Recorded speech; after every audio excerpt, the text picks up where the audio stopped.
Assalamualaikum warahmatullahi wabarakatuh.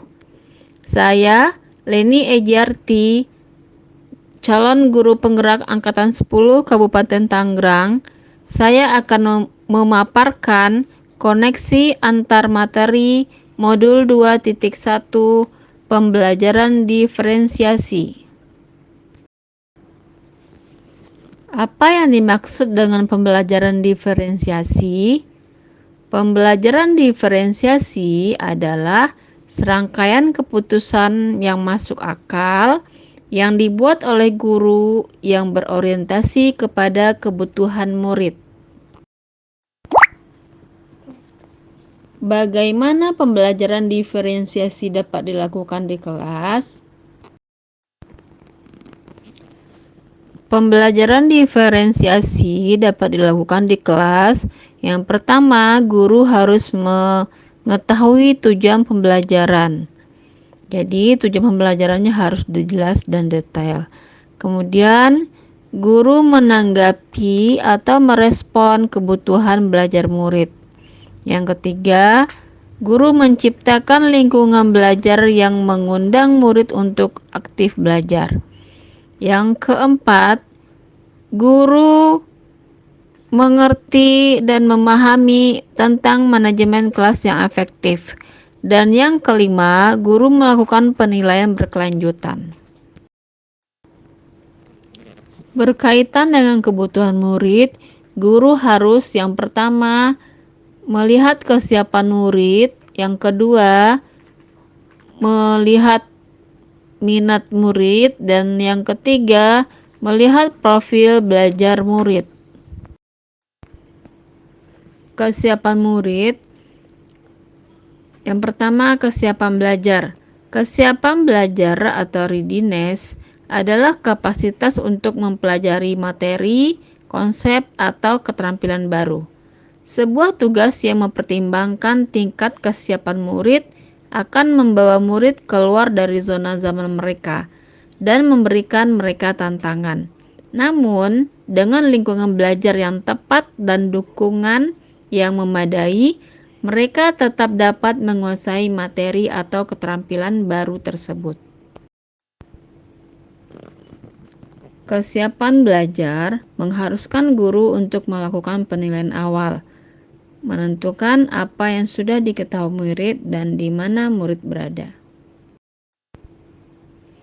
Yang kedua, minat murid. Minat merupakan suatu keadaan mental yang menghasilkan respon terarah kepada suatu situasi atau objek tertentu yang menyenangkan dan memberikan kepuasan diri. Minat murid berbeda-beda. Minat merupakan salah satu motivator penting bagi murid untuk terlihat aktif dalam proses pembelajaran. Jadi minat murid itu pasti berbeda-beda. Ada yang suka sepak bola, ada yang suka membaca, ada yang suka musik, ada yang suka main tenis. Menurut Tomlinson menyatakan bahwa tujuan melakukan pembelajaran yang berbasis minat diantaranya adalah sebagai berikut.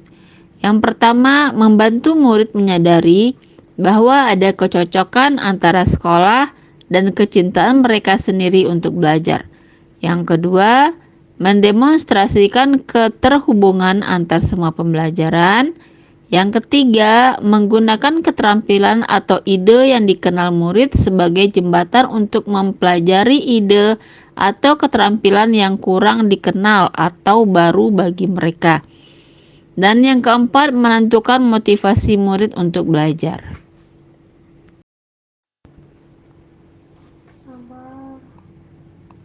Yang ketiga, profil belajar murid.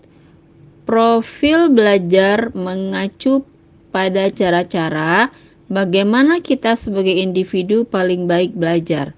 Tujuan dari mengidentifikasi atau memetakan kebutuhan belajar murid berdasarkan profil belajar adalah untuk memberikan kesempatan kepada murid untuk belajar secara natural dan efisien. Profil belajar murid. Profil belajar murid terkait dengan banyak faktor. Berikut ini adalah beberapa faktor, diantaranya lingkungan belajar, pengaruh budaya, preferensi gaya belajar, dan kecerdasan majemuk. Gaya belajar. Gaya belajar terbagi tiga. Yang pertama, visual. Visual adalah belajar dengan melihat, misalnya melalui materi yang berupa gambar, menampilkan diagram, PowerPoint, catatan, peta, grafik, organizer. Yang kedua, auditory. Auditory adalah belajar dengan mendengar. Misalnya, mendengarkan penjelasan guru, membaca dengan keras, mendengarkan pendapat saat berdiskusi, dan mendengarkan musik. Yang ketiga, kinestetik. Kinestetik adalah gaya belajar sambil melakukan, misalnya bergerak atau meregangkan tubuh, kegiatan hands-on, dan sebagainya.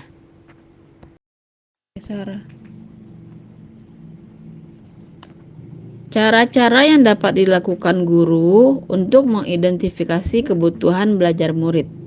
Yang pertama, mengamati perilaku murid-murid mereka. Yang kedua, mencari tahu pengetahuan awal yang dimiliki oleh murid terkait dengan topik yang akan dipelajari.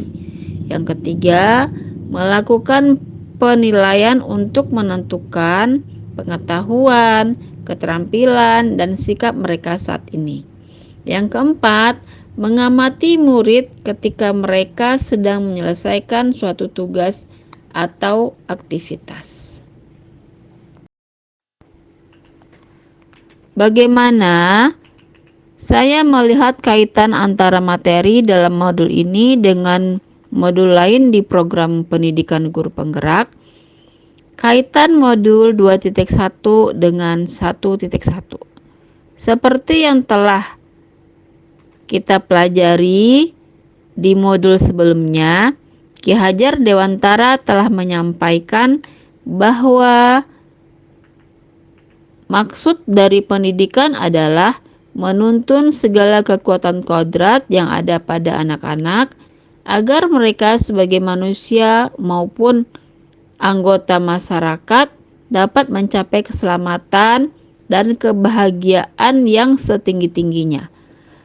Sebagai pendidik, kita tentu menyadari bahwa setiap anak adalah unik dan memiliki kodratnya masing-masing.